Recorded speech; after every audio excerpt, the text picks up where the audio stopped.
जसरा दारू वाली पूरी दारू बना कर मोला मतवारो दारू वाली पूरी दारू बना कर मोला मतवारो भोला के जाना मने दारू है बहाना भोला मिले जाना मने दारू है बहाना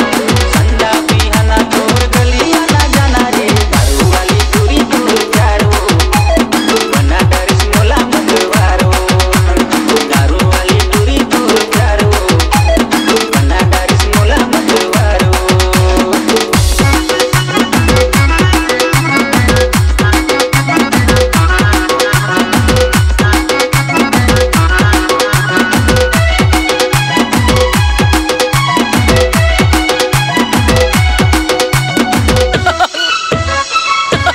काजोग दे गोरी मुआ के रसमा अब तो नहीं है जी दिल मोर बसमा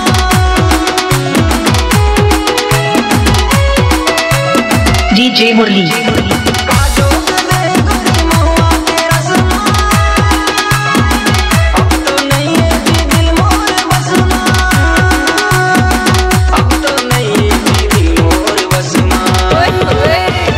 कहीं के जमाना मुला तोर दीवाना कहीं के जमाना मुला तोर दीवाना संजा पिहाना तोर गलिया ना जाना रे दारू वाली जोकर ए दारू वाली टूरी तो दारू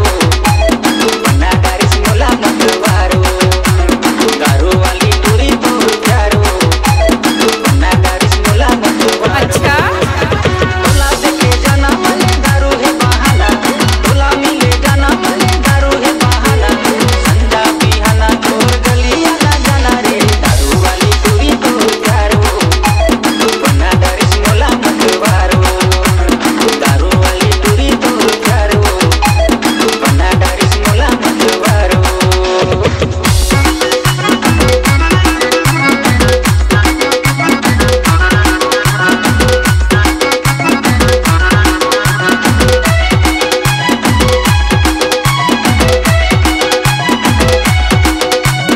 जस्ट टिप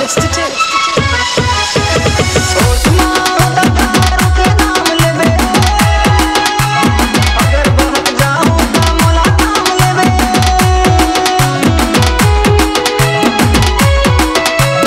डीजे मुरली